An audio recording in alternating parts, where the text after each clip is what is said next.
Podcast is intended for mature audiences.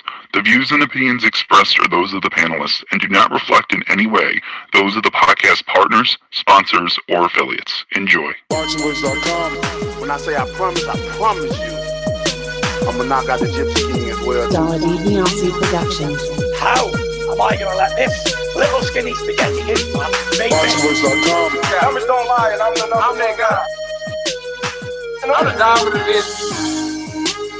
When I stepped on the scene, I said I wanted this road. I said I wanted that road. ThaBoxingvoice.com. You know, so I'm still on the mission. I'm gonna chase his ass all the way up there. I told him it's an easy break to make. Some of them like it, some of them don't. ThaBoxingvoice.com. Welcome back, ladies and gentlemen. Welcome back to another spontaneous edition of TBV, hashtag TBV podcast, wherever hashtags are used. We are back with another live interview. In just a few minutes, we'll have world-renowned trainer Ronnie Shields, the trainer of Jermall Charlo, and we're going to ask him, how's he going to get prepared for Matt Korobov, a guy that is a last-minute replacement and is not a tune-up. I mean, I'm still picking Jermall to win, but it's pretty late in the game to throw in, I don't know, a top 15 middleweight. But we're here to discuss Willie Monroe and his adverse finding with VADA, Ronnie's thoughts on that, and the fact that his champion has to do battle this Saturday with a brand new opponent. I'm going to go around a panel. Obviously, we have a rotating panel of hosts, and we'll get on out to the Bay Area. ThaBoxingvoice.com. I've been doing this. I ain't been up and fell off. I've been through the Lennox Lewis era, the Nassim Hamed era, the Sugar Shane Moser era, the Oscar De La Hoya era, Mark Anthony era. I've been through all the eras, and I still been How much you talking? You do too much talking. The thing is that People want their subjective preference to be the objective reality. HBO needs to fire you. You don't know shit about boxing. ThaBoxingvoice.com. What's going on, everyone? And yes, things got a little bit more interesting, seeing the fact that Jermall Charlo's new opponent campaigned at a light heavyweight weight before, let alone the fact that he's also beaten Jose Uzcategui. So I myself am very interested. And we're going to ask a couple questions to the one and only Mr. Ronnie Shields, the one that trains Charlo. He had worked with Holyfield, Vernon Forrest, like the names go on and on. But what's up, Mike?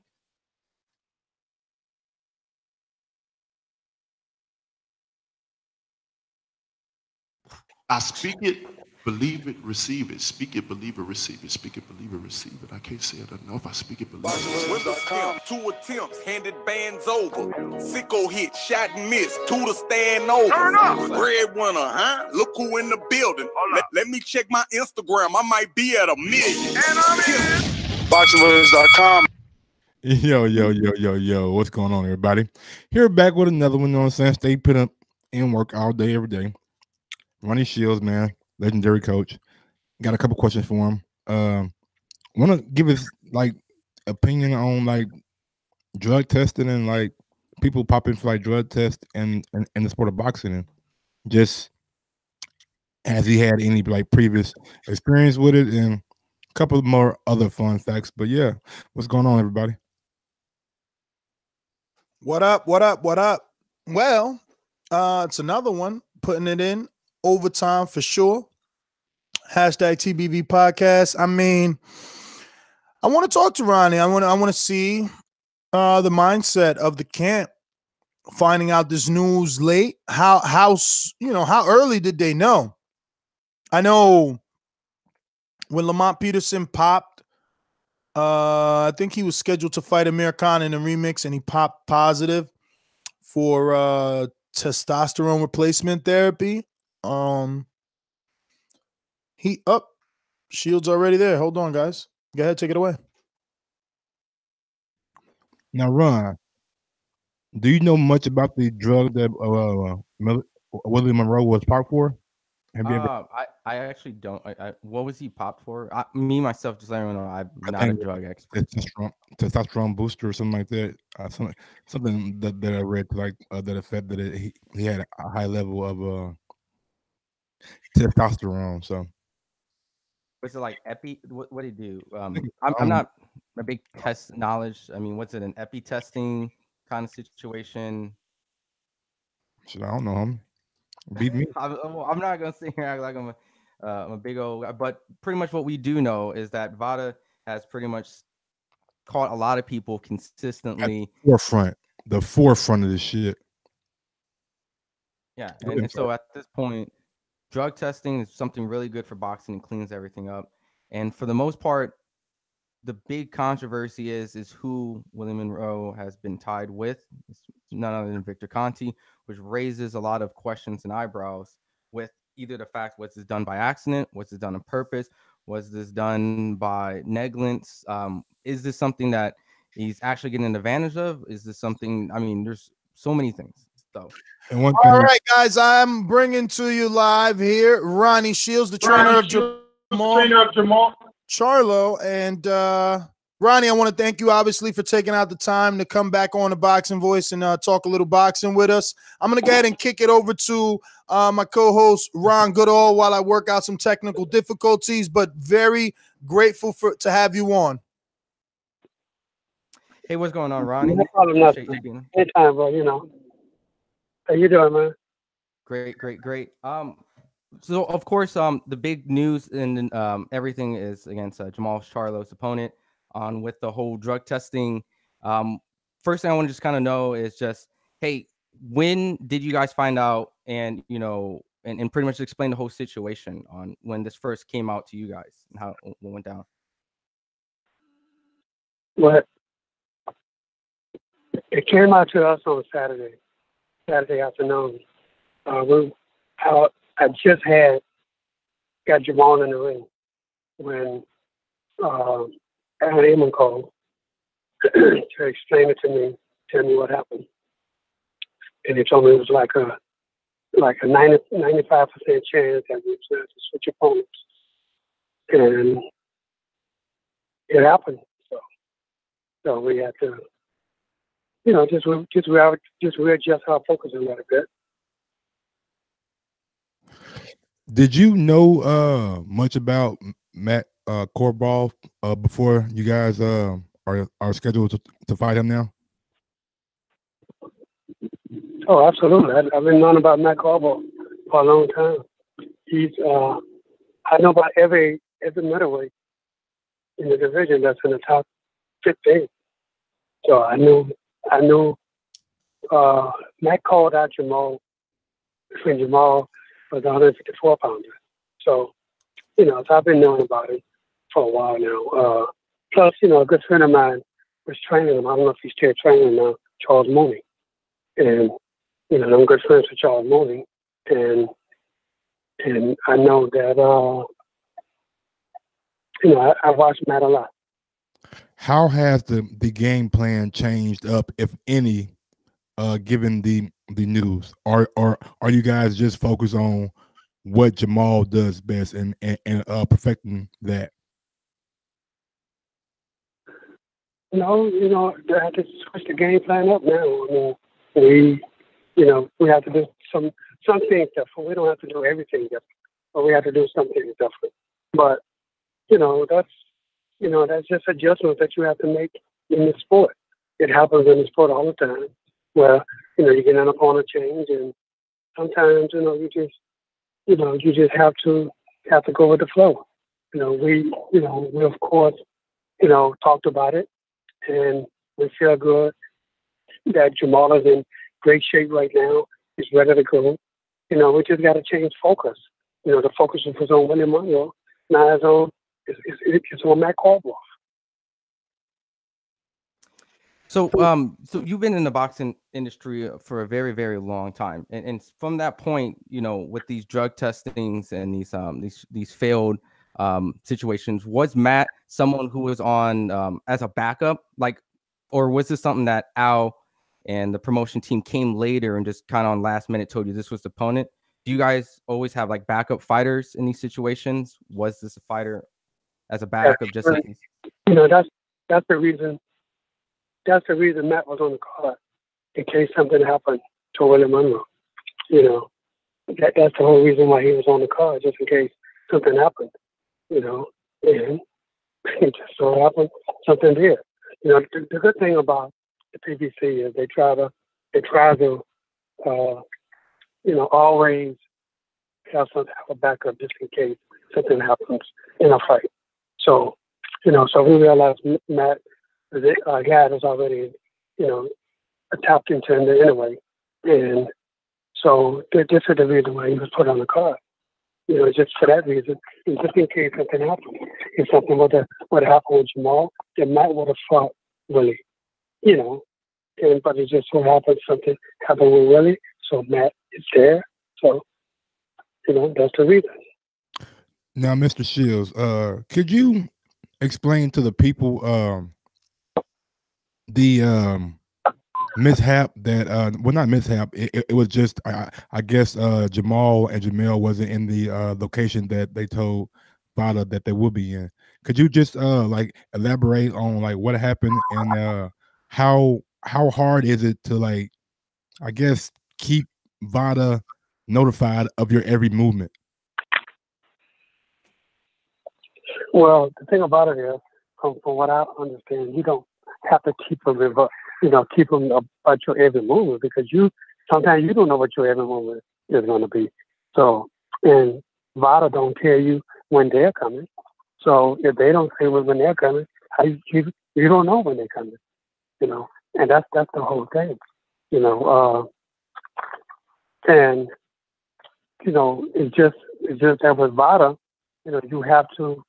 You know, if they come to your house, they might come at a certain time of the day. And if you're there, you're there. If you're not, you're not. I mean, there's nothing you can do because they don't tell you when you're coming. I mean, you know, they don't tell you when they're coming. So you don't have no idea. But you don't have to change your life, you know, because you got to do Vada. You know, you don't have to do that because their thing is random drug testing. So with random drug testing, I mean, they come in and out. But if you have, you know, like the case with Jermall, you know, he's just out of town.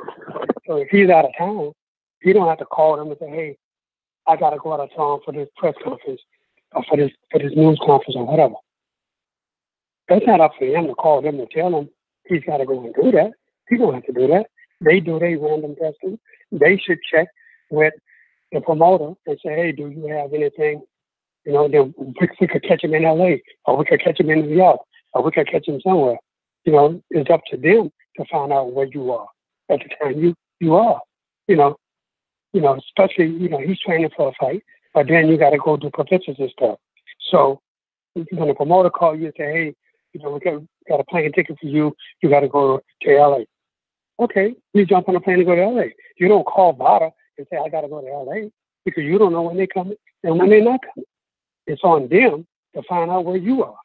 Not for you to you know, let them know where you are every minute of the day. That's not their damn business. Ronnie, Nestor here, obviously. I just wanted to ask, with the situation with Matt Korobov, are you slightly pleased that this step-in is him?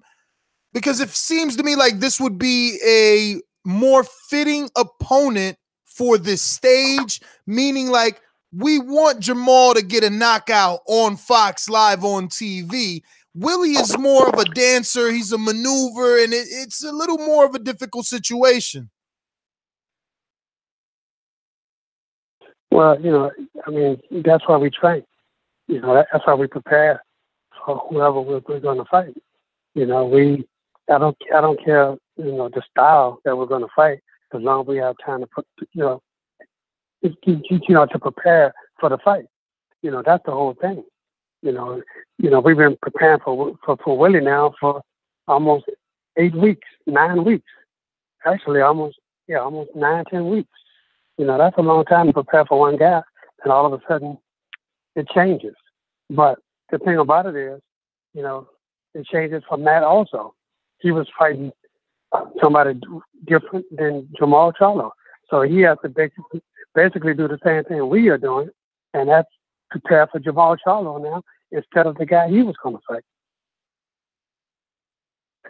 Mr. Shields, Michael Gross here again. I wanted to ask you about sparring when Jermall is in camp. Do you guys like try to get like high level sparring in there, or do you guys like prefer to like get people that like give you certain looks? No, I mean, I try to get top notch sparring for him every time he has a fight. I mean, Jermall is a top middleweight in the world. So, I mean, I just can't bring anybody. I got to bring guys that I know can give him the work that he has to have in order to, get him ready for this fight. The only reason I asked that is because Angel Garcia brought up the fact that he don't want to bring in guys that are like going out to like try to hurt Danny Garcia or like make a name off him or something like that. That's the reason I posed that question. Right. Well, I mean, every trainer has his own means of how he trains his fight, and I understand that. But with me, I bring in top guys who I think is going to give Jermall good work. If I bring in a guy that I know Jermall just going to run over, then that's not doing me no good. That's not helping me. That's hurting us. Ronnie. So I bring in guys who I feel is going to do the work. Speaking of running over, what's your assessment of the Canelo Alvarez, Rocky Fielding DAZN fight? And what is the situation with the mandatory? When is Jermall going to be mandated to actually fight the WBC belt holder? Well, I didn't see the fight on Saturday. I really wasn't interested in it at all. So I didn't even, I didn't see anything on it. So I read about it. I just read that he didn't want a body shot or something and dropped him and stopped him. So, but it is to be expected. All these guys are always talking about this guy don't have enough experience. He ain't ready. He ain't this and he ain't that. But still, you go out and you fight a bum like you fought in Rocky Field. So if you fought that bum, then you're the mandatory. Jermall Charlo is the mandatory for you, but you don't want to fight him because now they're saying nobody knows Jermall. Who knew Rocky Field? Who knew him? Who knew Leon Smith when he fought Leon Smith? Who knew half of these guys that he fought? So it's just a way to just get away. But here's the thing: in order for us to even consider or even be considered to think about fighting Canelo right now, we have to get by Matt Korobov. That's the first step we have to take first. You call Rocky Fielding a bum twice. Now, I would love to be calling him a Euro bum on this show, but I get so much heat. I guess it's because I'm not a fighter. You were a fighter. You're a trainer. What do you see in Fielding that categorizes him as a bum, so that I can just start labeling the rest of these UK fighters if they have any of those common characteristics that Fielding may have once you bring to light? Come on, man. Okay, you got knocked out with a body shot, man. Come on. A real fighter don't get knocked out with a body shot. I mean, you could get hurt to the body. Don't get me wrong. That's fine and dandy. But look. Whoa, Ronnie, Oscar De La Hoya rolled around the floor from a B-hop body shot. He's a bum too. I'm not saying that you can't get hurt with a body shot. I'm not saying you can't get hurt with a body shot. What I'm saying is, look, this guy should have known that Canelo Alvarez was going to go to his body. But they knew that. That's the only reason. The only reason they took Rocky Fielding is because he was a regular WBA champion. Whatever the hell that means. Regular WBA. So now they claim he's a 168-pound champion. And he's not. He's not a legitimate 168-pound champion because he didn't fight the 168-pound champion in the division. But they fought this bum, and they want everybody to think that now he's a three-division champion now. And he's not. He's not a division champion because he doesn't have a major world title in that division. Hey, Ronnie, I'm going to switch the topics for real quick. There's this big perception when people think of Victor Conte. He's been involved in a couple of things with boxers, and it's not the greatest thing to be in steroids or accusations or drug testing failure when you have Victor Conte in there. I know you've helped people like Vanas Manas, Roshan, who's worked with Victor Conte. Willie's kind of being in that perception with Victor Conte. What's your honest take on all this? I mean, it's nothing that you can accuse or you not have to do anything, but it's just, the narrative starting to look like Victor Conte could have been a downfall if it was an accident or on purpose on Willie Monroe. Do you feel like your experience with that? What's your take on all this and Victor Conte's involvement? Well, I think with Victor Conte, I don't think Victor Conte would purposely give Willie Monroe some testosterone when he knows it's illegal.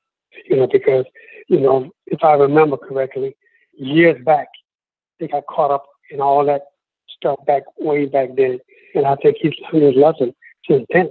But I have no clue on what went down with why Willie failed a drug test for testosterone. I have no, when you take that stuff, it's to enhance your power, and that's what testosterone does. It's supposed to be to make you stronger or whatever.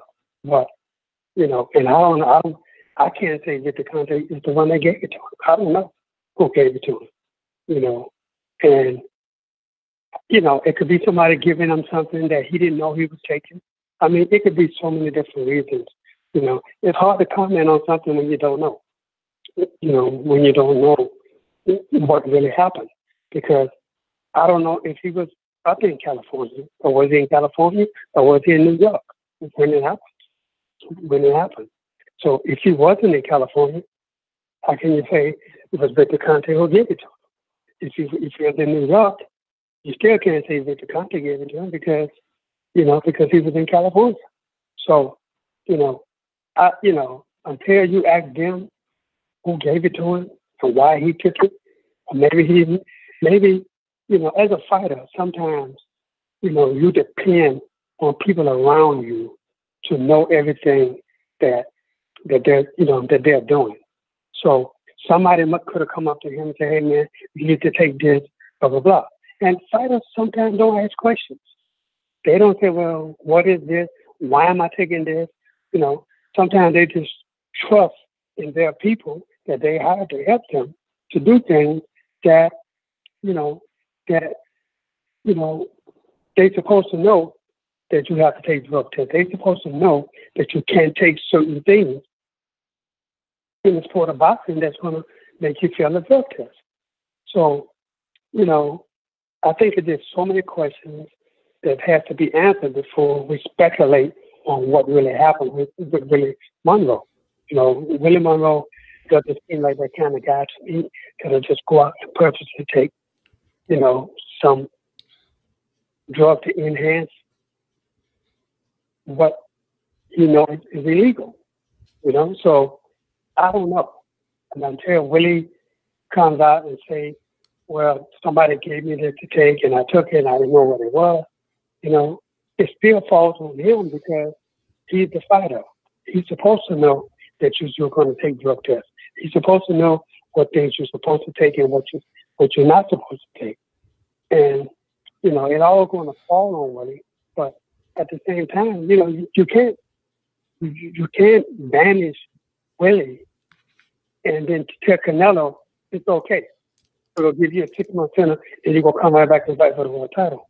And then I don't know what they're gonna do with Willie. They may give him a 6-month suspension, they may give him a lifetime ban. I mean, I don't know what they're gonna do. But, I think they gotta look at the situation with Canelo though. Look what they did to him. They gave him a 6-month suspension and boom, he turned around and fought for the world title and won it. So, so why punish one and you don't punish the other? So, it's a lot that has to be said, but until they come up with, it's up to Willie to come out and say what happened, and if it's him not knowing what he was taking, And I can really understand that because being a fighter, ex-fighter myself, and I used to take vitamins and all this other stuff that people used to give me, you know, when you trusting someone to do the right thing by you, but all of a sudden they may have decided, well, I think we need to get a little bit stronger or maybe something like that. And Willie didn't ask any questions. And, you know, but they're going to still say it falls to the fighter because he hired them to do their job. So until those questions are asked, you know, we just got to pray that everything is okay with Willie and that Willie gets him back on track. And Willie is a really good fighter. And he needs to be back and get back in contention and stand in line and wait his turn and get another shot. Hey, Ronnie, Mario Munguia here. Speaking of you as a fighter, before I ask my question, I started training at this boxing gym in Corpus Christi, and I saw a picture of you with the Texas team. I think y'all were in Hawaii, and you had won the tournament there. It was you look good, man. You look really good. You were definitely in some prime shape. But anyway, the question I wanted to ask you, and you kind of touched on this a little bit. You know, we've seen some people drop out of the WBC testing protocol. We've seen some guys get popped.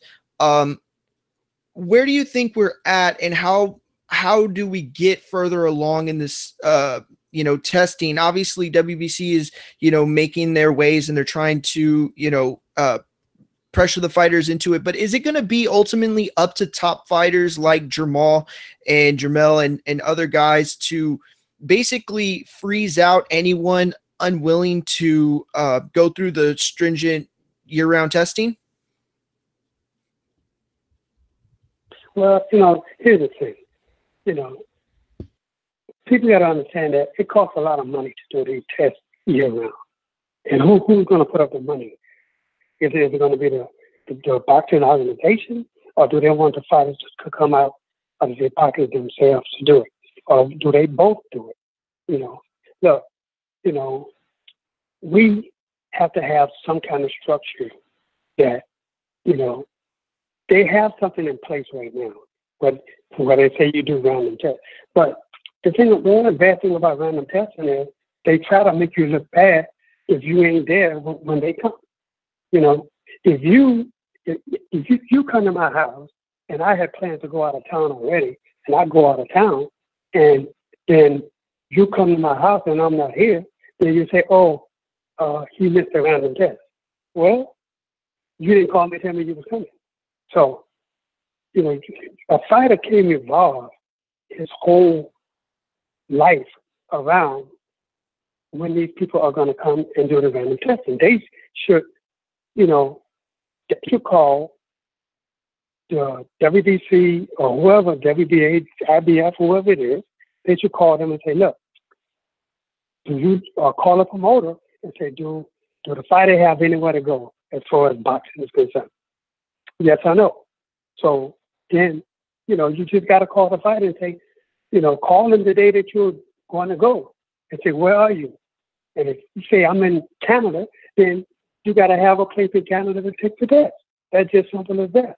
But what they don't do is they don't tell you anything.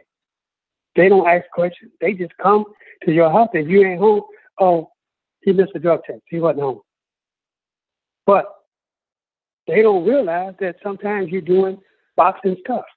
Like you might be at a press conference. You might be doing something.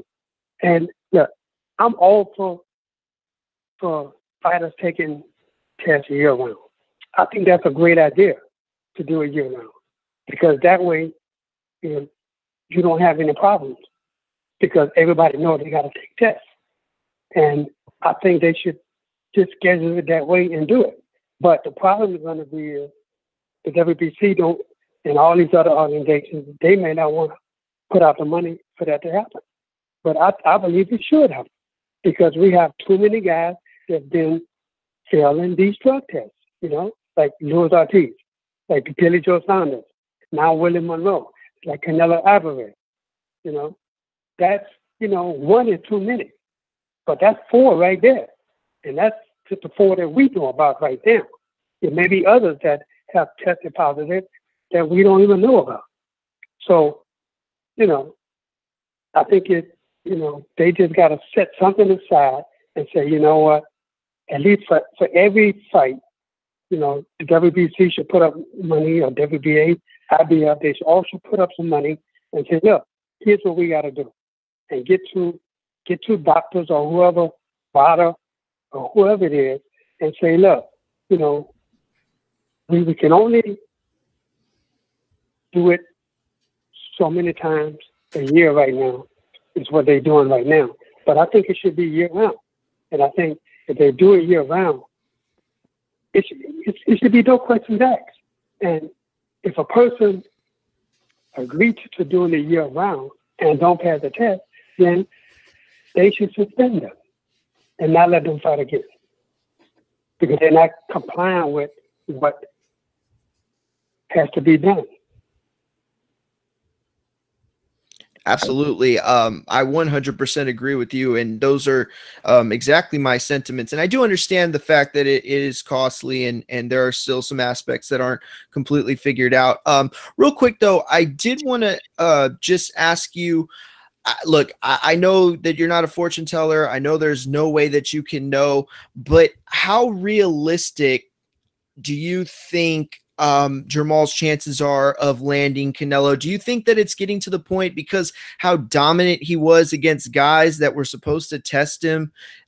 You know, do you think that Jermall should be, you know, higher on the list than everyone else? I mean, has he cemented in your mind the commercial status along with the in-ring abilities that, you know, maybe we don't need a Golovkin rematch right away after 2 fights, and, you know, maybe even surpass Jacobs at this point? Absolutely. And now, man, I think Jermall Charlo is one of the best middleweights in the world. And look, and the only way to prove that is in the ring. But here's the thing. We didn't create the rankings. We didn't create, you know, the interim titles and all this other stuff. We didn't create that to say, well, you know, how do a guy get a championship fight? You know, Jermall was the junior middleweight champion. He relinquished that title, undefeated, gave it up, moved up, fought for the number one. And see, you know, people are saying, well, he ain't fought nobody. Okay, look, George Highland was number one for 2 years and never got a title shot. 2 years this guy was number one for Triple G, and they didn't even thought about giving this kid a title shot. So why do you have a number one contender if you won't let him fight for the title? If he's a mandatory challenger, you won't let him fight for the title because you say he don't deserve it. But he fought his way up there. And Highland, not many of us knew him, but at the same time, he was number one for 2 years. 2 years, and they never gave this man a title shot. But he had to fight somebody to get there. So when we fought him and Jermall beat him, we took over the number one. So we were promised that we'll get the one out of Triple G and Canelo. So now they fought, Canelo win. Now they let him go up and take a voluntary shot at 168. He did that. He won that. Now, you know, if we get by Korobov, then we're supposed to be the mandatory. Because now they ordered us to fight Triple G. Triple G don't want to fight. If he don't want to fight, is that Jermall Charlo's fault that he don't want to fight? You know, I look back, and, you know, something Oscar De La Hoya said not too long ago. He said, Floyd Mayweather fought Canelo when he was young. Well, look, Oscar put him in a fight. He put him there because he thought he was ready, and he wasn't. He thought he was ready. He put up a good fight, but it wasn't no split decision. You saw it. Everybody saw it. Yes, it wasn't sir. no split decision like they called it. But at the same time, Canelo got a shot at Floyd Mayweather's belt. And now he's saying he was too young, but now he wants to fight Floyd now. For what? You think, would he go down to 147 to fight Floyd Mayweather? Hell no, he won't go down to 147.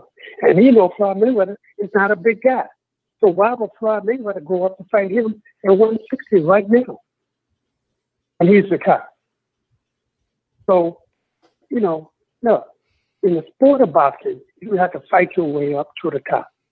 When you get to the top, you shouldn't have a problem getting a world title fight. This is why you fight your way up there. You don't control the rankings. Then we had to fight Hugo Centennial for the interim. We wanted to fight Matthew Selesky for it. And now people are saying, well, y'all should have fought Matthew Selesky. We can't fight nobody who don't want to fight. He said, no, I don't want to fight Jermall Charlo. So if Selesky said no, then they go to the next guy. The next guy was Hugo Centennial. He happily took the fight. Okay, Jermall beat him. Now they tell us we got to fight Triple G. But they want us to wait till next year to do that. But then Triple G comes out and says, I don't want to fight Charlo. I want to fight somebody else. So now we are here and got to fight Saturday in New York against Matt Korobov now. And we win this fight. Now, where do we go? But I tell you like this. I did an interview the other day, and I'm going to say it again. When Jermall Charlo wins the world championship at middleweight, we're going to do the exact same thing everybody else is doing. We're going to pick and choose all of the fights, all of the fighters that we want to fight. We're going to, avoid, like they're avoiding Jermall, we're going to avoid all of the other names and then just fight whoever we want to fight and do the same thing everybody else is doing. Hey, Ronnie, I wanted to kind of go back onto what you were talking about with the Charlo and Triple G mandatory, since Canelo just had his voluntary Saturday. There is speculations of a trilogy with Triple G and Canelo, and seeing the fact that the WBC mandated Charlo to get the opportunity to fight Triple G for that position. It didn't seem like the fight happened, and you guys are fighting elsewhere. If they do make that fight, Triple G, Canelo, the trilogy, is there something that you guys are going to do to petition or go against the WBC, since they're giving these mandatories and eliminators and they're not following up? And if they give Triple G that option to fight Canelo or allow that, what is the next step that you guys need to do if that fight actually goes through and not you guys? Okay. Well, for Mauricio Sulaimon, this is his words. He said Triple G cannot fight Canelo unless he fight Jermall Charlo first. If he beats Jermall Charlo, then he definitely can fight. Like he can fight Canelo for the third time. Now that's Mauricio's own words. Now, is he gonna eat his own words or not? We can file a lawsuit against him. And say, well, they could fight, but they got to give up the WBC title. They can't fight for the WBC title because Jermall Charlo is an interim and a mandatory for this belt. So, so it's going to be a wait and see thing. We're just going to have to wait and see what happens on that end. But, this comes from the president of the WBC. He said that Triple G cannot fight Canelo again unless he gets back Jermall Charlo. So if Triple G don't want to fight Jermall, then that means Canelo has to fight his mandatory. Let me ask you a question though. Considering the belts and everything on the line, would y'all move up? I'm sorry. Would y'all move up to fight Canelo if he indeed stayed at 168? I mean, I doubt it, but I'm just wondering how much more are you concerned with unifying a middleweight class as opposed to chasing that big money fight? Well, in boxing, you always want the big fights, and I think people lose control of that. Every fighter wants to fight the biggest fight because that's the biggest payday out there for you. But we're not trying to chase it. We're not trying to chase Canelo Alvarez to 168. Right now, Jermall make 150 pounds easy. He's, and I say maybe he can hold it for maybe another year. That he'll get a whole 160 pretty easy.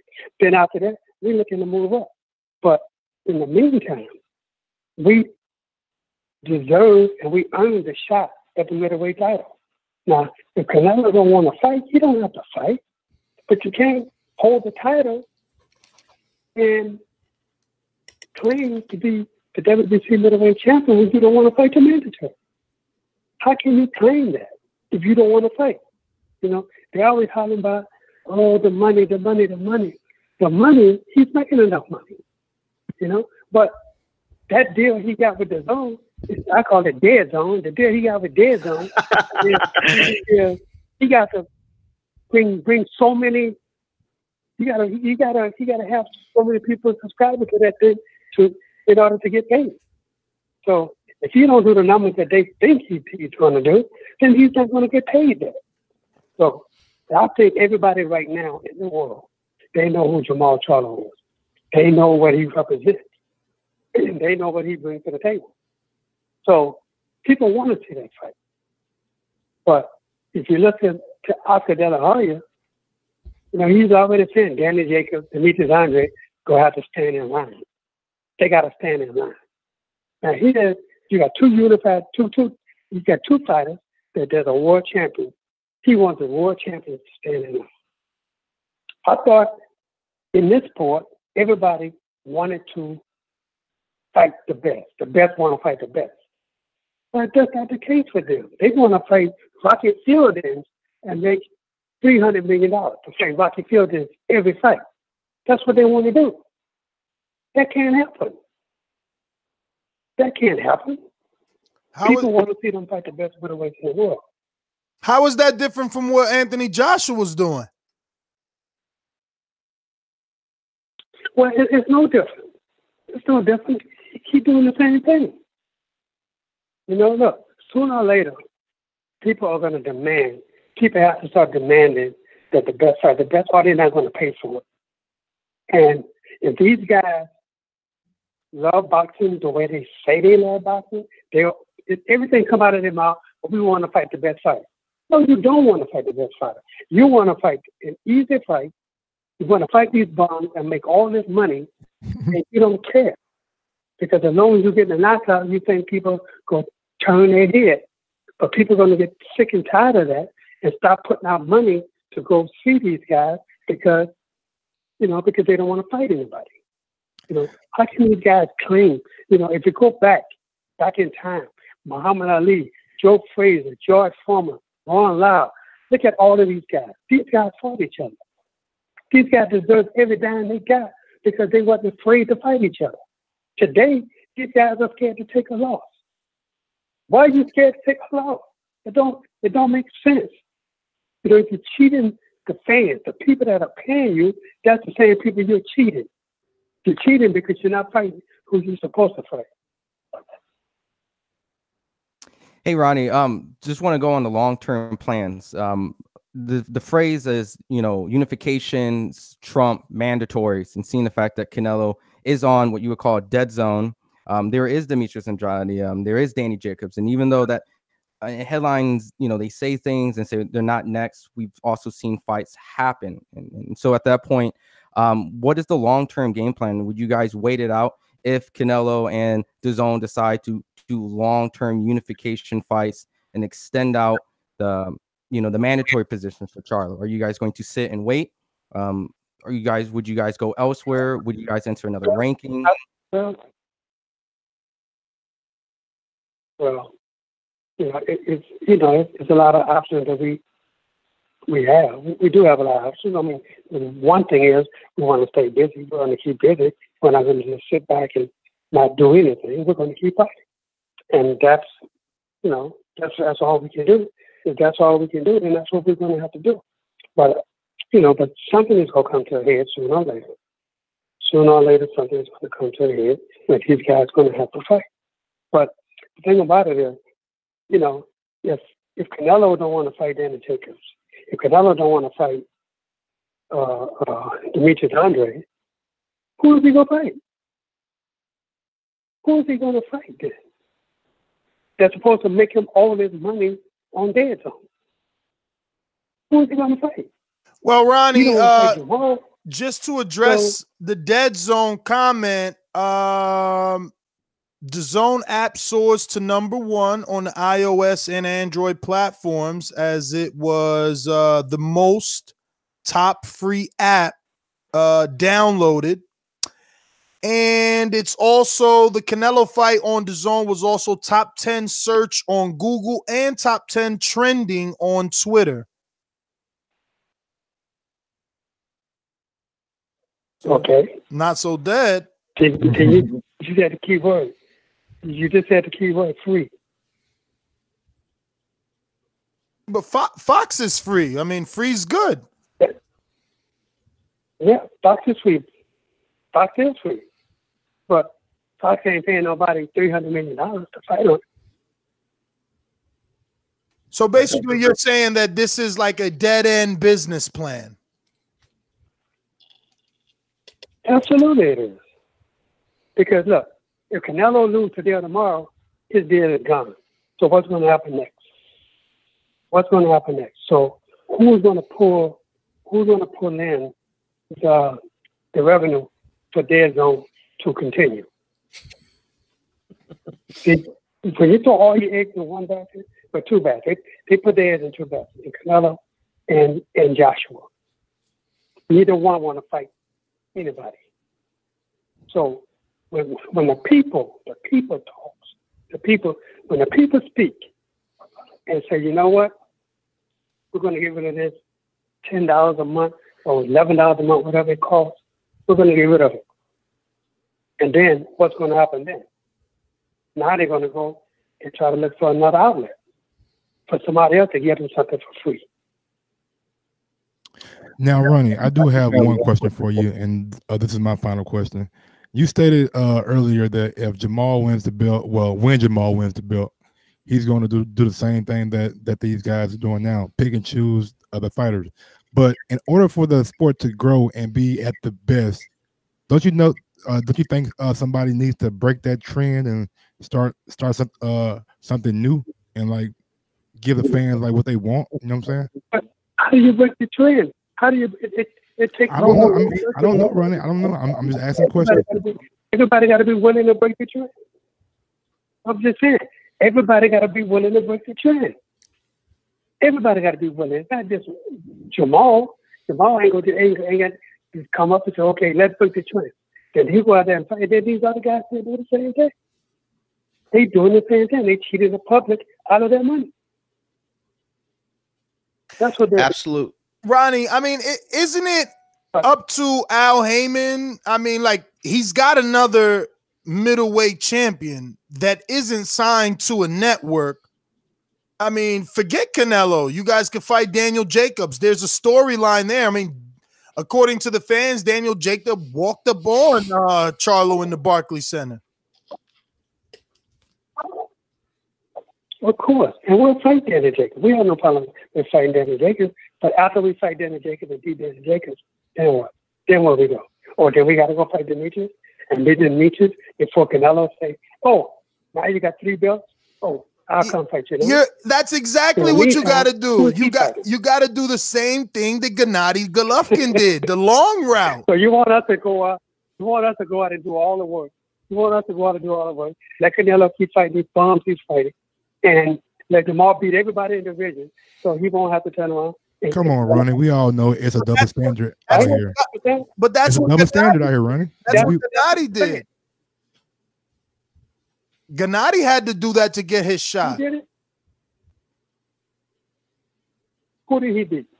Yeah, he ain't beat nobody like for no championship like the level of Jacobs or Andre. Listen, Thank you. He beat everybody until the walls caved in on Canelo. I think what Ronnie is trying to sorry, Ronnie, go ahead.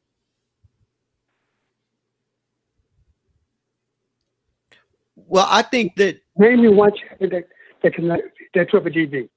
One. Give me one champion that Triple G beat. He ain't got to be the champion. He beat everyone in the division, leaving no number ones available. Like okay, he Jermall did the same thing. Jermall beat everybody in the division. No. He's number one. Triple G didn't get a No. Right. Listen, I'm a Jermall Charlo fan, but he did not beat everybody. He just got there. He only had 2 fights. You know how many fights Triple G had at 160? You know how long Triple G was at 160? Yeah, but he was born in the middleweight division. And whose fault He was is that? born in the middleweight division. Whose fault? He still fought. Well, He it ain't fought Jamal's Willie fault. Monroe. It ain't Jamal's fault that he was born in the middleweight division. Look, Jamal was born in the 54-pound division. Okay? He bought it. He conquered it. He was a champion. He wasn't a contender moving up in weight. He was a champion moving up in weight. So that takes precedent over a lot of contenders that's already there. That's a good point. That was the Danny Garcia treatment. But that's life without politics. That's life without politics. That's not boxing's reality. Boxing's reality is knock over every bowling pin until that last one is But all I'm standing. saying is that everybody talking about they want. Everybody want to be fair in the sport. There's no fairness in the sport if you're going to keep doing that. There's no let one guy beat everybody and then fight that one guy who everybody says is the best. Where's the fairness in that? Where's the fairness in that? There ain't no fairness It's okay in for Canelo to do boxing. whatever he wants. Okay, but listen, what you're saying is it's okay for Canelo to fight whoever he want to fight. But then Jamal got to go fight Danny Jacobs. I'm not- Then he got to go fight Demetrius Andrade I'm not before saying he that. gets to Canelo. I'm not saying it's okay. That's what you just said. No, listen to me. I'm You not just said saying that. I'm not saying that it's okay. I'm You said saying that's what Jamal has to do to get Canelo. because this is the So world why we live does in. Jamal have to do all that just to go get Canelo? Because it's the world we live in. That's why. But why though? Why? What do you No, it's mean? not. Why? Because that's the history of boxing. It shouldn't be that way, man. But it's Best fight the best. Period. Why we got to go through all these hurdles and hoops? Listen. Did Shane Mosley have to jump in the ring versus Floyd? Yes. That's crazy. Did Margarito ever get a chance at Floyd? No. This is boxing. It's reality. This is the way that it works. Riddick Bowe and Lennox Lewis never fought. This is the way that it works. It doesn't work that way. But the only reason Lennox Lewis and Riddick Bowe didn't fight because Riddick Bowe didn't want that fight. Negotiations. Riddick Bowe did not want to fight. Negotiations. And Canelo might not want that fight. That's the same thing. Listen, Canelo might drop the belt. that's You the know? same thing that a contingency of people are saying about Anthony Joshua. Meanwhile, he's unified. We don't know if Riddick Bowe didn't want that fight or he was just not happy with the purse split. I'm telling you, Riddick Bowe didn't want to fight. Well, the truth may be that you got the new Winky right on your hands. And people might be wanting to stay away from Jamal for a while. And what happened to Winky, right? That's what I'm saying. History teaches us. So I don't understand why we crying. Like, we know how it is. Whenever there's a popular Mexican fighter, Canelo, Marquez, Eric Morales, whoever, they get to call the shots. That's the way that it works. When you beat him, you call the shots. Well, Floyd, Mosley. Well, let me tell you something. But let me tell you like this. Let's go back a little bit. When Pernell Whitaker was coming up, right? And he won the titles, right? Then he fought Chavez Sr., right? You saw the fight. You saw Papa Dan beat the hell out of him. And what they do? Call it a draw. So if that's what Politics. Is politics. But what they gave Canelo a draw versus Floyd, Ronnie. But that's what I'm saying. That's what I'm saying. Why, why would a fighter want to be used to be in that situation? Why would a fighter want to be used? Well, they shouldn't, but it's just in a position to say, I got to beat everybody before I get to you. You know what? Man, I don't want you now. Listen, I would tell you this. And then I would tell you this. The ball will be the biggest thing that Canelo can fight to make some money. And you know what? I would tell him, hell no. Fuck him. Let him go. You have Jermall Charlo, and you know now you've dealt with 2 sanctioning bodies. And from the outside looking in, I'm going to tell you this right now. IBF mandates their mandatories. WBC, look, we got Mauricio scheduled after you. Hopefully he makes the call. We want him to sign the contract because WBC does not mandate. They say they will, and they allow step-aside money. IBF, Earl Spence stood right there and got his shot. Kell Brook stood right there and got his shot. People stay in the IBF rankings, they get their shot. WBC, it's like you said, Highland, he didn't get his shot in 2 years. How long is it going to take Jamal to get his shot? but this is the reality. So our question is, what are you gonna do? This is reality. So what is Team Charlo's, I guess, next option, next best option? Well, our options, again, we have to take them as they come. Because right now, Matt Korobov is the only option that we have right now. So once that is over, everything goes well, we win this fight, and you know what? Then we'll see. But, there is also, nobody enforces the laws of these boxing organizations. Nobody. Right. This is why you got lawyers. And the good thing is, Jermall is with an organization that has plenty of those. So we'll see what happens. Well, Ronnie, let me ask you this question.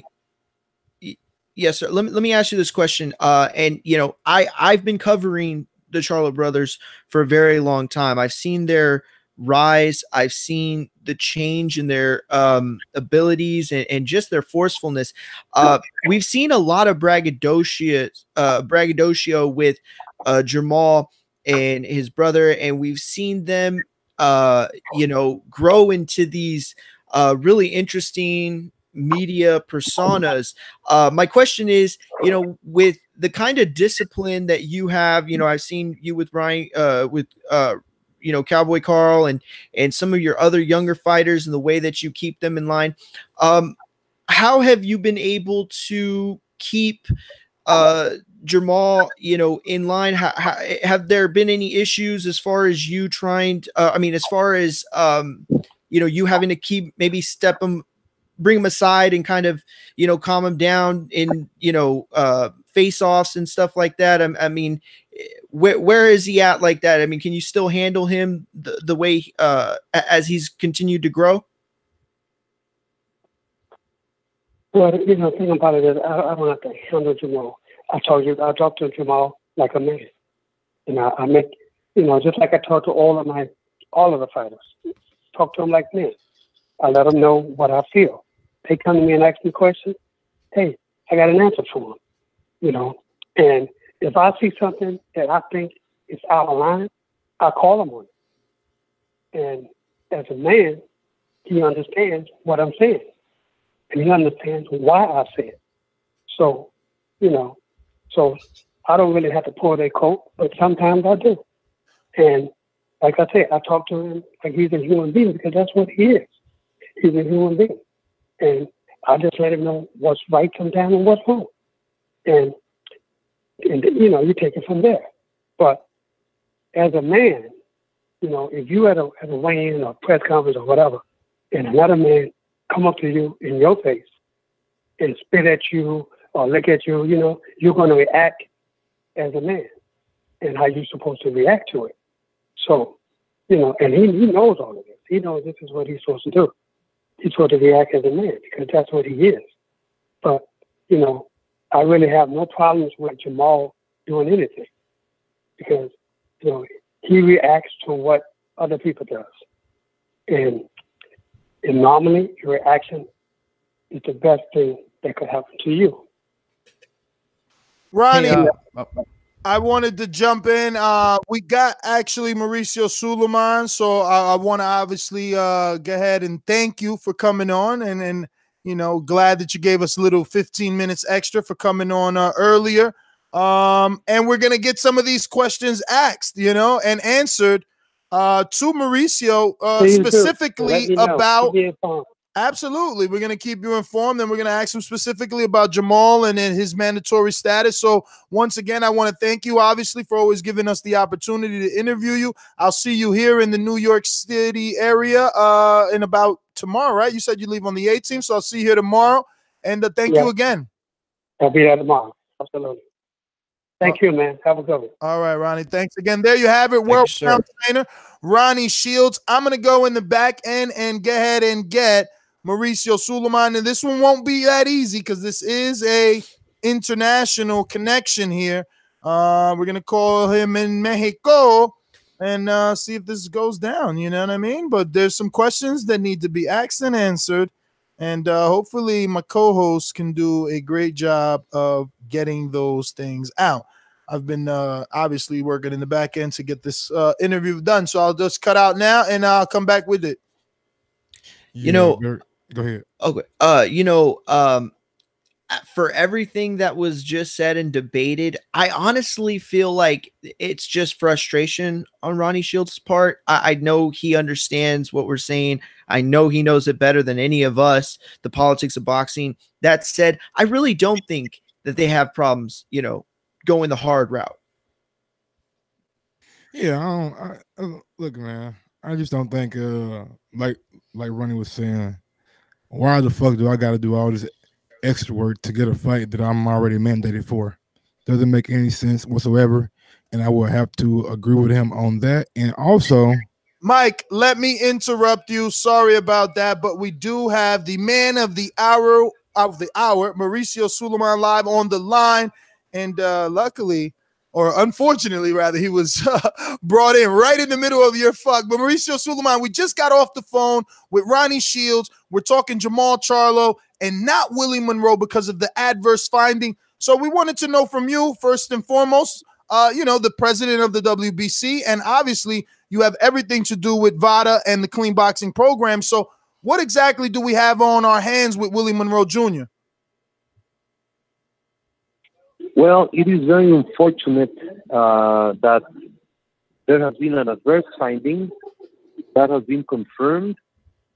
And the fact is that Willie Monroe disclosed in the paperwork that he seals when the sample is taken, and he disclosed the supplement that he's taking. And there is so much need for fighters and trainers to understand and to educate on the dangers of PED and all the procedures, because there are many supplements out there that contain banned substances. And it is unfortunate. I do not believe Willie Monroe, from the information that we have available, would be doing this in like a cheating. But the fact is that he has in his system illegal substances coming from the product that he has put into his body. Now, do we know if this product was given to him by Victor Conti and the snack program that he's involved? And unfortunately, you are guilty by suspicion. Victor Conti has been guilty in the past for PED scandal. And, people are just going to point fingers, right? Well, that's what we have to also make clear. This is not a popularity contest. This is not a witch hunt. The clean boxing program only intention is to go out and protect the fighter. If you take any drug by ignorance, by lack of knowledge, or on purpose, you have something in your body which is illegal. And we also need the fighters to understand that whatever you use, if it's illegal, it will haunt you for the rest of your life, because PEDs hurt your kidneys, your heart, your liver, your brain. You cannot use drugs, even if they're recreational, and be a boxer. You cannot take drugs to gain advantage in a fight. But the main thing that we have to understand is also you will hurt your own body. So for Willie Monroe Jr., we will do the whole process. He's entitled to do the process. We will have the full investigation and determination. But unfortunately, with this situation, he cannot compete for the WBC championship this Saturday night. And we will guide him through the process and see what happens with that adverse finding. How's it going, Mr. Sulaimon? Hello? Yes, hello? Yes, sir. Can you hear me okay? Yes, perfectly. Okay, I was going to ask you. Back in September, a article came out that said you guys were looking to maybe remove the parent boxer combination from the corners, and I was wanted to know the train of thought behind that, and why are you guys considering that when you have champions like Sean Porter, who was trained by his dad, or Danny Garcia, who was trained by his dad, that was a WBC champion too. Why would you guys try to go that route and not leave parents in the corners? Yes, we started this process, and the way it has been announced, it's a mid and long-term situation, because it would be absolutely unfair to impose a rule which would damage or hurt current careers like the ones that you have mentioned. Sean Porter, Danny Garcia, they have had their dad in the corner since the beginning. Our intention is to go back to basics and do fighters who are starting boxing, because we believe that a father in the corner plays a very different role, both for the fighter and the trainer himself. But the concern of having a current boxer take his father away, we will not do that. This is a situation that is being organized worldwide, and we will be start implementing from the 4 rounders up to address this specific situation. Hey, how's it going, Sulaimon? My name's Ron. Quick question. It's kind of like a 2-part question. There was reports and stating that based on the approval of the board, that Canelo was allowed to make his voluntary defense, and which was last Saturday. Jermall Charlo is going to have a fight this upcoming Saturday, and it was pretty much put out that for the interim championship, that Jermall and Gennady would have an opportunity to fight each other for that opportunity to fight for the WBC belt. Where does this put Charlo's position to get the Canelo fight? And if Gennady does not fight, let's say Charlo, where does this all come back to the opportunity? Who fights for the belt? Well, the ruling in the convention is, as you stated, Canelo to have a voluntary fight, and then to have Charlo fight with Golovkin, and the winner being the ultimate mandatory challenger for the division in the middleweight divisions. We have this fight on Saturday for Charlo. After that, then the process for Charlo Golovkin will begin. So let's wait to see what happens Saturday. Then let's wait to see what happens throughout the process of the Charlo versus Golovkin. And we do not like to speculate or to anticipate anything. We will see what happens.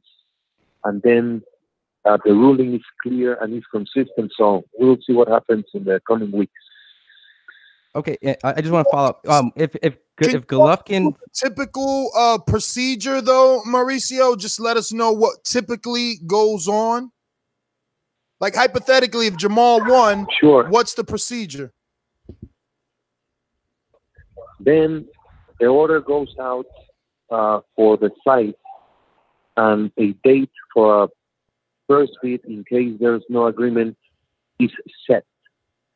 So they start negotiations. If there is no agreement, then we go to a first bid. If either fighter decides not to participate in the process, then everything stalls, and then we have to look into the next ruling.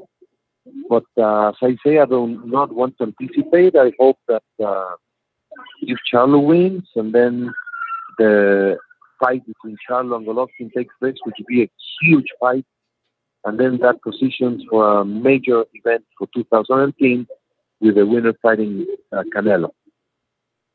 Okay. And I guess I have 2 questions. The first question is, if they try to strike a deal with Gennady Golovkin, that's as in Golden Boy Oscar De La Hoya, what would happen to Canelo's WBC belt? Would he be stripped if he does not fight underneath between the Charlo and the Gennady winner, or if they don't come to agreement, whoever Charlo has to fight for that belt? I'm sorry, I do not fully understand. Could you please? Sure, I'll repeat it. So, for example, if Canelo went and fought, decided not to fight, let's say Gennady Golovkin and Charlo would strike a trilogy, a third fight, you guys wouldn't sanction that? Would Canelo's belt be at jeopardy if he does not follow the route that you guys created for him?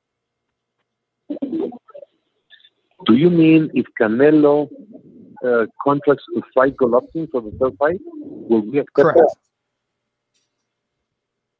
Correct. If they decided to do that, would you guys strip Canelo? Okay, that would go to the WC Board of Governors.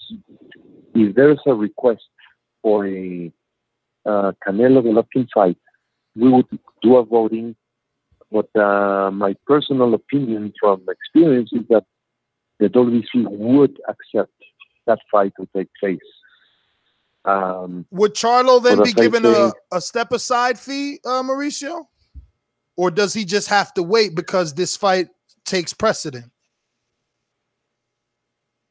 Well, I don't want to mislead. This is the interesting. We are having a conversation, but there are different responses to different scenarios.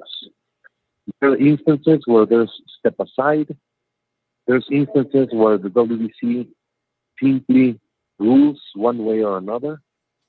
But I have outlined exactly what the ruling says.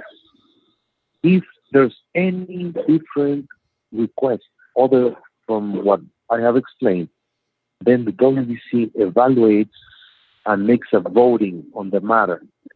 And for every single matter, there are different options. So one could be a step aside. Another could be that there's a commitment that the winner fights the mandatory. Or hello? Yes, sir. We're here. We're here. We hear you perfectly. Oh, okay. So as I say, you would have to see what is the specific request, and then the WBC would vote on it and make the ruling. As we stand today, we're waiting for Charlo to win, then Charlo to engage in the fight with Golovkin, and then the winner with Canelo. Anything different from that would have to go to the WBC board for a vote. Yes, sir. So real quick, jumping up, switching topics a little bit. I know that you just recently spoke about the heavyweight title picture, and I know that y'all aren't going to come to an exact decision until I believe it was the 22nd. That said, is there any clarification you can give us? I mean, are we going to get Fury Wilder to be mandated, or are we going to get a forced showdown between the white Brazili winners, or each winner? Can you clear it up at all for us? Is there anything that you can give us? Well, the way we stand is that the WBC had voted in favor during the convention of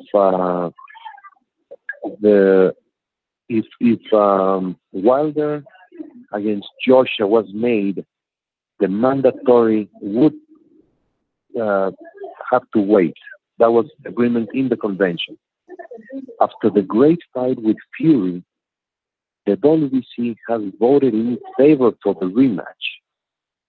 So we are waiting to see what happens this Saturday with Brazil fighting with Dillian White fighting in the UK, because we are going to do a ruling regarding the heavyweight division in which we will incorporate the matter of the mandatory contender. So I expect by the last week of December, we will have a complete ruling that talks about all the scenarios But as of today, the WBC has completely approved and will approve a rematch between Tyson Fury and Wilder. Now, Mauricio, you've obviously come up in this sport with your father, rest in peace, being the former president of the WBC. Do you feel strongly with the knowledge that you have and just your being in the sport, your upbringing in the sport, that the rematch between Fury and Wilder will actually happen? Because if you mandate it, I mean, Fury doesn't have to fight for your title. Do you think that after that knockdown, he's still going to want to do it again? Well, Fury gave the whole world a lesson of perseverance, a lesson of humanity, because he fell in hard times. And then he came back and gave a tremendous fight to a great champion who has been 5 years WBC heavyweight champion. And then in the 12th round, he gets knocked down in a way that everybody thought the fight was over. And he got up from the canvas and exchanged punches. So Fury has the respect of the whole world, and I am sure that he wants to have the fight again. There is no way that Fury could be thinking about being knocked down, but he's thinking about how to win the fight.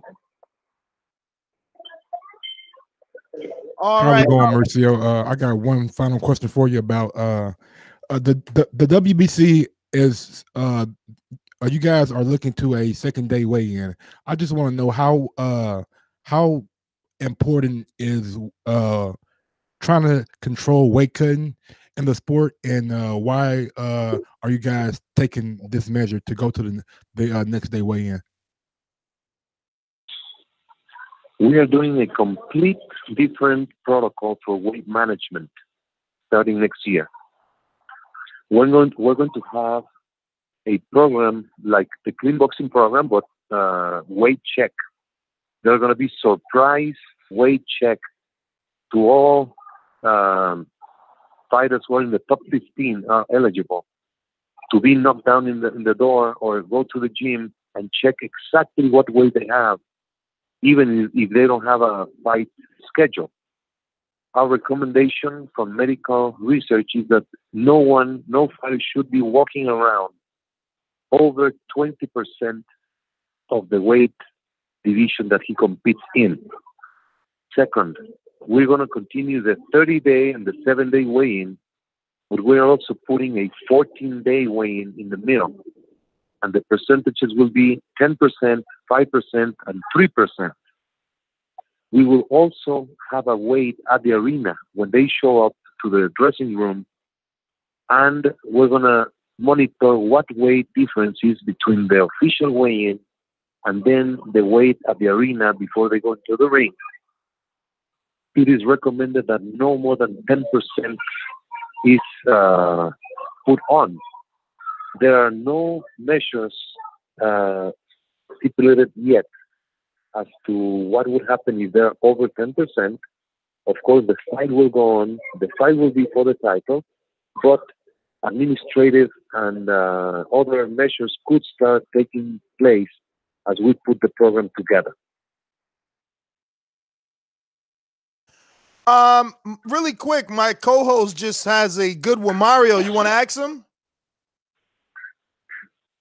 Yeah, that's fine. I was wondering if and I hate to undo everything that you just said, but if Joshua and Wilder were able to come to terms for the fight that I think Joshua has the date in April, would y'all give Wilder that opportunity to unify the titles? I mean, would you make it easy for him to just take that fight, or y'all mandating with Fury, is that going to be a problem?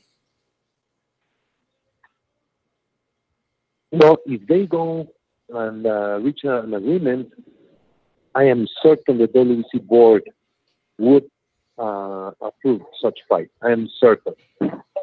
because that's the fight we've been all trying to get it for a long time. Great. That is great to hear. That is great news. Yeah.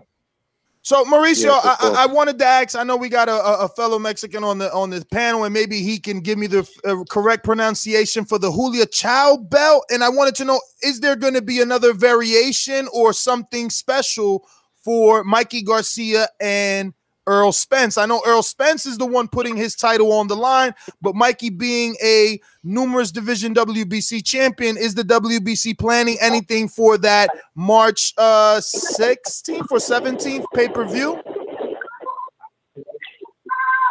We will certainly have a big surprise for such great fight at the Cowboy Stadium.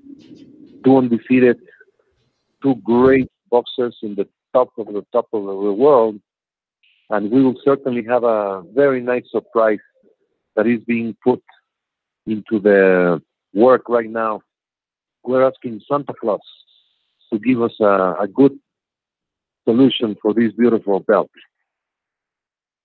Now, if there were a belt to appear on that day, it would be, I'm assuming, some sort of emeritus status. Would that give a ranking to either fighter moving forward? Well, Garcia is the lightweight champion of the WBC, and they are competing in welterweight. But as I say, let's save this for a nice surprise when we present it. But you will be happy. I think you will be thrilled with it. Well, I just want to be clear one thing. Like, if Earl happens to beat Mikey and this new belt was presented on that day, does that give him a WBC ranking at 47 moving forward that could possibly make him a mandatory down the line for a Sean Porter or whoever has the belt at that time? Yeah, of course you are anxious, but I'm sure you appreciate that a surprise has to have some secrets. So we will have something very nice announced in the beginning of the year. All right. I got another one for you. I got all hardballs for you. Alexander Usyk is the undisputed champion at cruiserweight.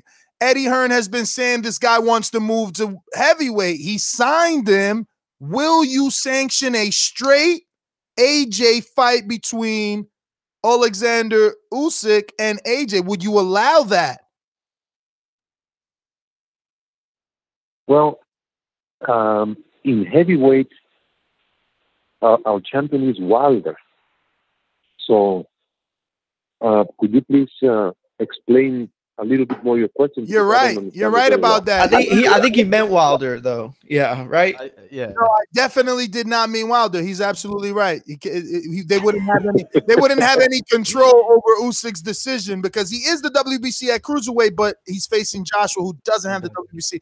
I was just trying to see, could that be blocked in any way? We're trying to stop all fights for Anthony Joshua, not name Deontay Wilder, Tyson Fury. That's all. Okay. It's time for them to go into the ring, certainly. Well, I have no more. I do want to thank you for giving us your time. I don't know if my co-hosts have anything. Are you back in Mexico? Yes, I'm back in Mexico and just waiting for the holiday season to come. Well, I want to thank you, obviously, for taking the time out internationally to do this interview. I want to wish you a happy holidays and thank you for your time. We do appreciate it. And hope to have you back on soon. Thank you very much. Anytime, it will be my honor and my pleasure to be in this great program. And if I may, I want to wish everyone a happy holiday season and a great 2019. Thank you, Mr. Sulaimon. Gracias. Feliz Navidad. And can't wait to see you again. Enjoy the rest of your day. There you have it, Mauricio Sulaimon, the WBC president, giving us an update on everything WBC. I don't know. That's great, man. He said it. You know, Joshua and Wilder's a go if that can happen. I mean, that's just that. You know, I love it because that should be the easy part. You know what I mean? Like the money and all that other stuff, like as complicated as that could be, this should be the easy part. Great fighters want to fight. They have a belt. Another sanctioning body has a belt. We unify them, and that's how easy it should be. And I was thinking, you know what? We're gonna need this quote that Ronnie had, and we're gonna have to, give him the quote and break it down and allow him to reiterate. But good news for Ronnie, we can call him with his Christmas wish fulfilled. He said it as plainly as possible. They got to fight.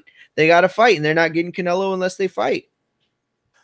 I'm interested to see what's going to happen because, I had Ronnie on a previous show where he was very excited to go to purse bid. Like he wants to go up PBC versus DAZN for that Gennady Golovkin fight or whoever Gennady signs with. They're dying to go to purse bid with either, whoever Gennady signs with or with Canelo. Whoever has the belt, like they're like, we're going to purse bid then. We're going to purse bid. But, do you think that means, Ness, let me ask you a question. Do you think that means that Ronnie's gotten some assurances from the Heyman side that they're going to win that thing? I mean, possibly. Look. But either or, I mean, it's the fact that the fight could happen. We got a lot more clarity in how it's going down. And that's great for boxing, knowing the fact that it's not in the air as much as, there is rulings and placements, and now we can understand that there is a future if that's the direction you want to go. That is there. That's why he's pushing it, because as the interim champion, Charlo gets 50-50, so they could go to purse bid, win or lose. They still balling. Mm-hmm. Let's get callers and sponsors and wrap this one up. Hope you guys enjoyed it. Hit that thumbs up button. Future, present, past helps with the visibility of the show. Thinking of doing some shopping? Need to buy that last-minute gift? Take advantage of Amazon's already extremely competitive pricing and very fast Prime delivery that doubles as Amazon's own Netflix service. Bookmark our hyperlink at ThaBoxingVoice.com/Amazon. It costs nothing, but whenever you use it, we receive a small kickback that is used to produce new content. These calls are brought to you by El Camino Electrical Services, experts in electric vehicle charging stations. For consultations and turnkey installation, visit us at elcaminoelectricalservices.com. That was the best that Mike's ever done it.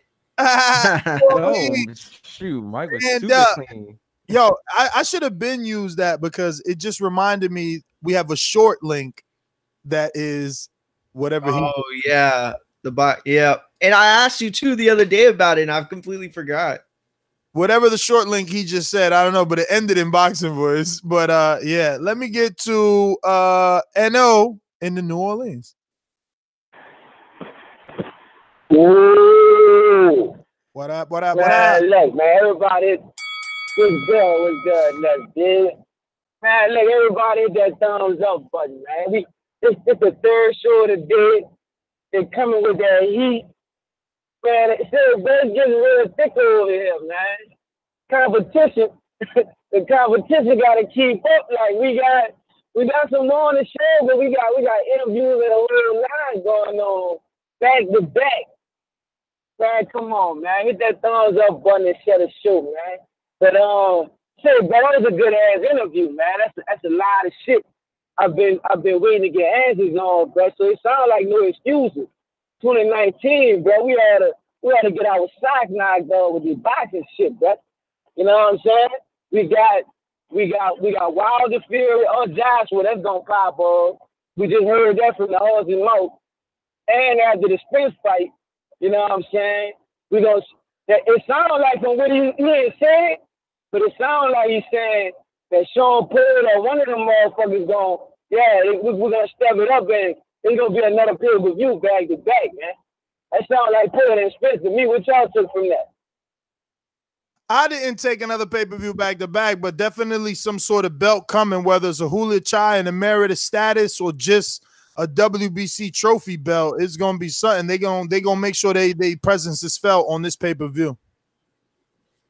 But it's something that's gonna line them up to fight for the title next, though. Sound like what he meant to me. I mean, I went down that route. I went down that route, and he didn't want to clarify. He said some things are special and some things are meant to be secret. So I mean, I guess we'll have to wait and hope that it is something like that. Like that's where what I wanted. I wanted Spence to be ranked in 2 divisions so he could stop saying people ducking him and he could start coming for people. Right. And Porter gonna be at the fight. I think really everybody gonna be at the fight. And one more thing, man. Terrence Crawford better be at that motherfucking fight, man. He better, because he got him Maurice and shit. He need to be at the Mikey and Spence fight, man. Same shit with Adrian. He told me he gonna be sleep and shit. He gonna be sleep. He ain't coming. And he got obligations and all that shit. But you had the motherfucking Canelo and fucking Rocky, wherever the fuck that is. Yeah, but that's an obligation. Why you went at the Fury fight, man? That's an obligation, B. Going to the Canelo fight, that's an obligation. That ain't no luxury. So he shouldn't have been at the Wilder Fury fight. That's a major fight going on in your division. I'm not saying don't be there. Ain't no way he shouldn't have been at that fight, man. Well, he gonna be at Chisora White. He gonna be at Chisora White for sure. See what I'm saying, bro? You see the shit I'm talking about? He gonna be at Chisora White, dude. You know what I'm saying? Man, look, Crawford gotta be at that Mikey Spence fight, man. That's my call, you know? And no, man, thanks for calling in. Yo, I think AJ does it on purpose. I'm gonna just start thinking AJ is super cool and think he's just a troll, because it's true though. Like, he wouldn't come to Wilder fight, but he going to Dylan White versus Chisora. And then what's even worse, bruh, he want Chisora to allegedly beat Dylan White, but he also secretly wants White to win because he's dying for the rematch. But since David Hayes said Chisora wants to fight AJ, if he wins, AJ said, well, then they can fight. I mean, at the end of the day, that's called options. I ain't gonna call it nothing else but options. And the boy got options, B. It's funny. We're gonna go out to, let me see who we got here on the line. Remember the number, call in 1-425-569-5241. Press 1 time to voice your opinion right here on the Voice of the People hotline. We got our boomeranger on the line coming in, DC, J Hardcore Boxing. What it do? Dollar DiBiase Productions. J Hardcore Boxing. You don't know shit about boxing. BoxingVoice.com. Okay. What up, Jay? What up, Jay? Yo, what's up, my TBV family? How y'all feeling in this shoot, man? We keep on talking, so I know how y'all feeling. Y'all feeling good, man. Y'all got the competition out on the ropes right now, man. They're about to take an L for sure, bro. I mean, I am loving what's going on. We were just talking about the Charlo fight and everything, and then get everybody on the line to clarify shit. That's what I'm talking about, man. That's productivity. That's what I like. We hearing stuff, man. I mean, Mauricio Sulaimon, I still think he tiptoes a little bit around Canelo, but that's understandable because, you know, he just got back in his good grace and everything, and he don't want to mess that up again. So, you know, it's a business. But, man, I am totally loving the show, man. I can't wait to see what comes out of this. I hope we do get Charlo and Canelo. Man, you talking about fireworks, baby? I'm excited right now. I'm so excited. But listen here, I got to go pick up my daughter from driving school right now. But I had to touch bases with you all. I want everybody to throw them thumbs up. I want y'all to go over to Patreon. I want y'all to support the show. And as I always say, stop shoplifting the show. Make yourself presence on this show. Love y'all, fellas. Keep it busy. Jay Hardcore, thank you for calling in, and thank you for coining the phrase shoplifting the show, man. A lot of shoplifters out there getting your free listens in. And you know what? The show is free. So hit that thumbs up button. That's how you pay us back. That's how you show some love. You know, we just put out 2 solid, top-notch, elite-level interviews. Hit that thumbs up button. Drop us a 5-star review. Tell a friend to tell a friend. Let's do it. Come on. We're going out to Canada. Canada's own Jose. What up? Popping all this champagne, popping all this rosé. Getting money like Jose, chain cold, Norway. Shorty wants that full play. I'm like, no way. Gotta rock it like Coldplay. Killing it. Yo, boys, what's going on? You know what? I was in my car, and I was like, fuck it. I called your number just to see if you guys were on air, and you guys were, man. This is a nice surprise. You know what? I'll get into the show in a little bit, but what I want, man, I want to put a challenge out there to you guys, man. Let us know what we need to do to have this on, man, all day long. I want to be able to, at any time I want, turn on my phone and give you guys a shout and have you guys on there, man. So let us know what needs to happen, Ness, because I think that'd be pretty fucking fun for everybody, man. So gotta hit them Patreon goals, man. We gotta make Mike full time, Ron full time. We need to hit them Patreon goals. Mario full time. Listen, and it's not even everybody all at once, but as the Patreon grows, one of these guys can become full time paid, which is what they deserve for all the work that they put in. You know what I mean? But, another day, another podcast. Another day, another podcast. But you still got to tell us what that tangible result is so we can actually hit it, right? Anyway, we got goals on Patreon, and it's there by percentage. I think right now we're only at like 24% of our 100% goals. So as people sign up, the percentage is visible. Full time? 100% equals full time for 3 guys, man. Yo, man, but I mean full time, like 9 to 9 type of thing, or God damn, 9 to 9, 9 to 9. You're trying to slave? That's a slave contract. No, man, you can have different hosts running different hours. You know, you could have like your UK hour hosted by those biased bums. You know, you can have whatever. Just something to think about, man. I'm just saying. Now that you've given us the taste, the real taste, I think it's going to be hard to wean us off, man. So. Anyway, just my thought on that. Like Sulaimon, he's doing great things for the WBC, man. Just hearing, Charlo and Triple G, that fight's going to happen soon, potentially, man. I don't know. I think it's an amazing time to be a boxing fan. 2019 is even going to be better than 2018. And I'm excited, man, for what boxing has to bring. And that's why I want you guys on air all the time, man. That's all I got. Peace, boys. Jose, man, thank you for the call. Thank you for the kind words. Let's get to our boomeranger. In New Jersey. Stand up. Wait, whoa. Soundboy, where you at? Just like the king is what I mean.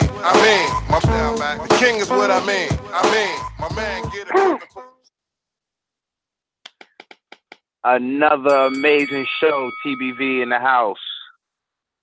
Listen, Mike asked Ronnie a great question. He said, somebody's got to break that mold. Somebody's got to break that chain, man. Somebody's got to turn the other cheek. I've been talking about it all week, man. It's hard to turn the other cheek in this sport, man. So, they feel like, if they get the strap, and they can't, they're going to do the same thing everybody else is doing. It's hard not to get drunk off the power, man, but that's the part of the sport that kind of messes up those dream fights, man. But we can't be mad because some of them chess moves, we might look at it as frivolous actions, but it's chess moves depending on how these cats feel like they can maximize their dollar.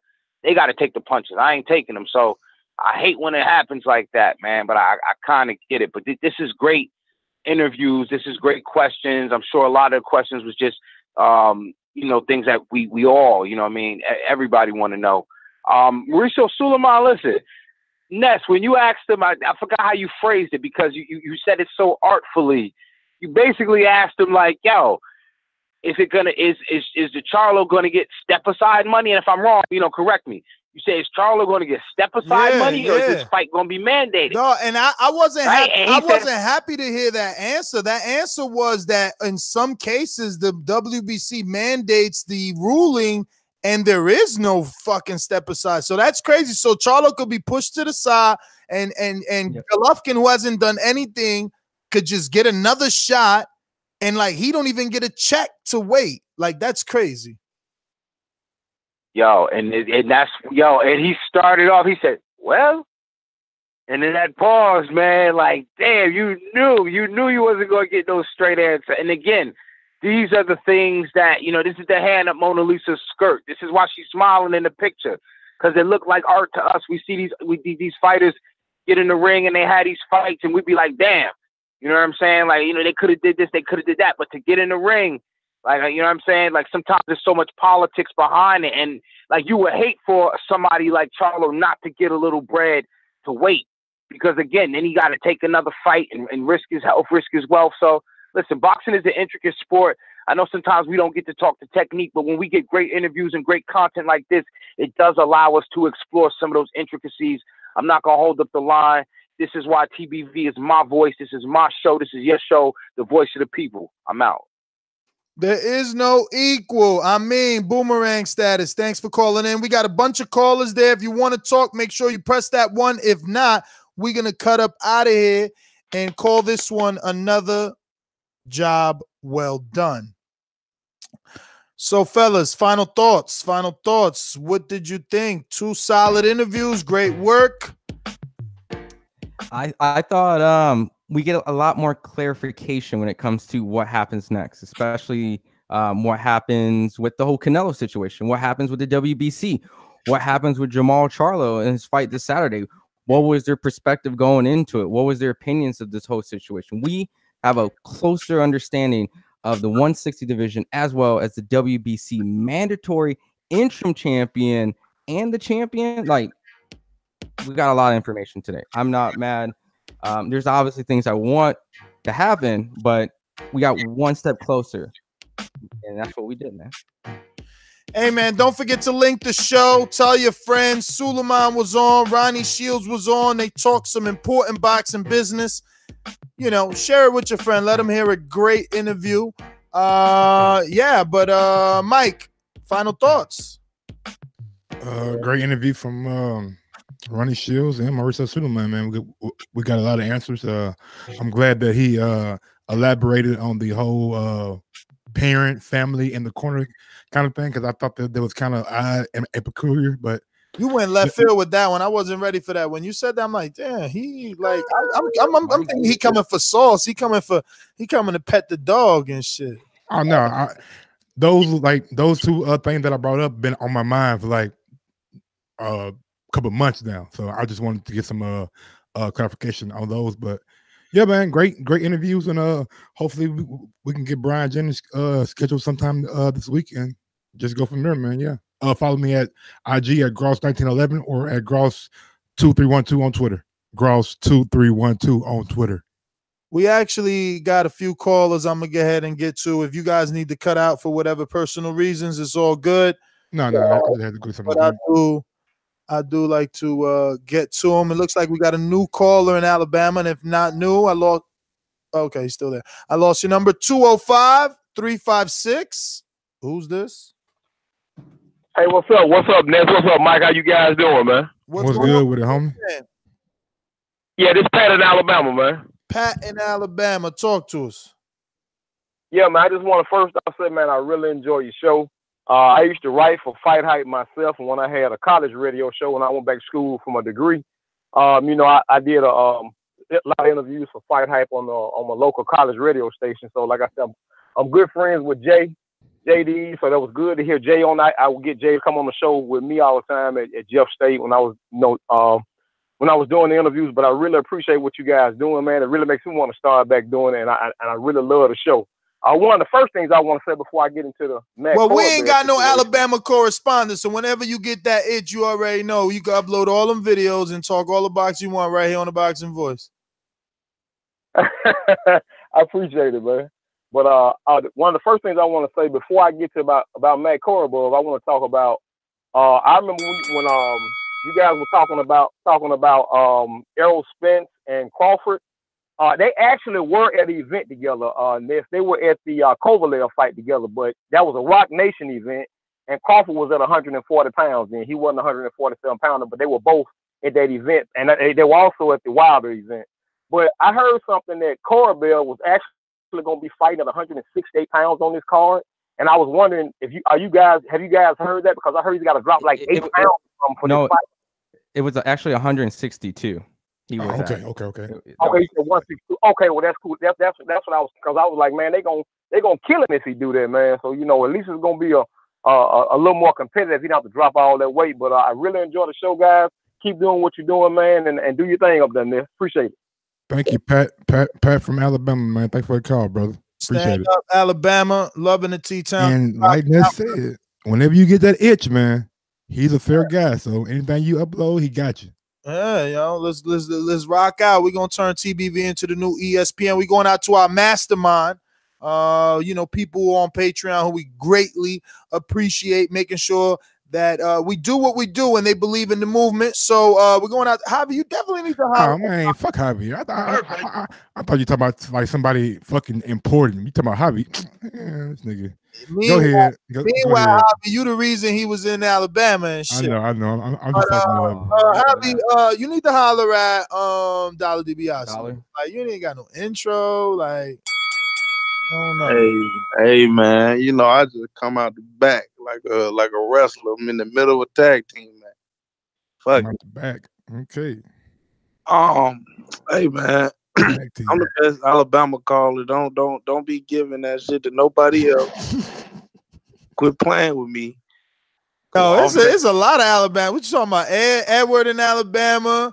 You think I care? Yo, Pat in Alabama. What they got to do with me? I just told you I'm the best Alabama caller. Boudin in Alabama. Stop playing with me. Which one is the mastermind? Sam in Alabama, stand up. Which one the mastermind? Which one is the mastermind? Let him know, Javi. But Javi, real quick, man. Which one I want to get your come I on. want to get your thoughts. With me, Yo, bro. you sound like Eddie Hearn saying resume right now. Yeah, put my resume up, man. Stop playing with me. I want to get Javi thoughts on the J Diaz call. You didn't call earlier. He ain't hear it. He was busy. Oh, okay, he was busy. I got to sleep for work. I missed that one. I told you he was asleep. My bad. I'm gonna get back in. I'm gonna talk to y'all about that. But I thought y'all should have asked about my boy Jermall. Y'all ain't giving him no love. He is the WBC champ, bro. I'm just saying. I mean, we did. We talked about his brother. But nigga, that ain't him. Damn, that's disrespectful. Just saying. And then Ronnie Shields don't train Jermall, so we'll get Derrick James on and we'll talk about Jermall. No, but I'm talking about with Sulaimon, bro. Sulaimon is the WBC president. He's the WBC champion. You could have asked what was next for Jermall, man. Stop playing. You know what's next for Jermall. Stop. Julian Williams. He can't control. That's a unification. He's already the champion. Anyways, because y'all. But meanwhile, you the best Alabama caller. I am the best. Man, you gonna keep playing with me, Ness, and we gonna have to box it out or something. Hey man, Chisora looking mighty good in the gym this week, bro. Chisora looking good in the gym, homie. No more young dudes on. Fuck that shit. Chisora looking mighty good. Yo, you keep thinking it's a beauty contest. I need that plus 600. I'm just letting y'all know I need that. So you putting it on? You putting it on Chisora? I'm gonna do a parlay with Chisora Warren. Boy, you better hit up Dollar DB. I love Javi, man. Your boy, you can say anything, nigga. Javi fuck around and go for it, boy. Hey, he said he was withdrawn from Javi. Chisora, them both can win. They both can win. Right or wrong. Might be a trilogy. Javi, you withdrawn from AB bets? Huh? Are you withdrawn from the Adrian Broner No, bets? nigga, we still got 50 on AB. Hey, wait. Hold up. The all access first, and then I'm gonna let y'all know. Let me see all the all accesses, and then I'm gonna I thought the whole hood, baby. I'm doing this for the hood. He been on video punching. Did he take bets already? Hey yo, how this dude in the chat? Where that shit go? That was the funniest. Hey, Javi, did you see Adrian Broner training with Tory Lanez? When it come to the gambling, pick the opposite of Javi. Hey, bro, this a real nigga life. You can either win or lose, man. Hey, I'm boomerang back in, so start me another 3. Stop playing. Hey, hold on. We gotta check Javi's and Mike's and see who's more right, because I think Javi might be taking your spot now, Mike. About what? Just these picks, man. No. Look now. Y'all gotta understand. Like when I was doing that shit back then, I was just doing it for entertainment. You know what I'm saying? Like my picks. You know what I'm saying? Calvin Johnson, bro. Come on, man. Yo, Mike, check this comment out. I went searching for this shit because I seen it, laughed, and then it disappeared. Jonathan Finch says, nah, Mike's been rolling one of those Wilder leg blunts. yo, and the shit is that, you gotta know Mike to know he rolled these little ass fucking blunt. I be They personal, man. They personal, bro. Hey, I did see that shit in Alabama, Mike. I don't know what the fuck. I'm like, Mike, stop passing me. Look, and then he's smoking swishers, so he passing me straight tobacco. I'm like, bro, if you got me fucked up now, bro. I put 0.8 in all my blunts. 0.8, man. I'm 0.8. gonna shoot them blunts he be making. You right about that. What's his name? Jonathan, right? Hey, I'm proud of my shit, goddamn it. You He said they're personal. They're customized for one customized, person. baby. You peel like a little bit of that paper off, and you got your nice little personal. Why y'all don't do everybody else like this? Niggas just be taking my shit over. Y'all ain't got no respect for me. I don't like this. No, you gotta realize, being mastermind, you become more of a friend than a like a paycheck. I see that because y'all all the shit you be talking in the goddamn chat. Nigga, shit ain't gonna slide. And then you be, none of these dudes get to do group FaceTime.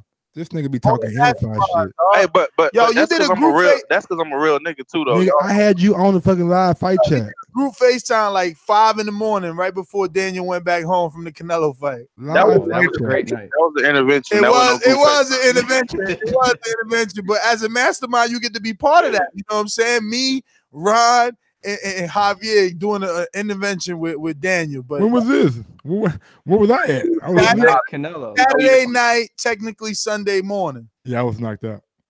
We know. That wasn't no question, nigga. The fuck you talking about?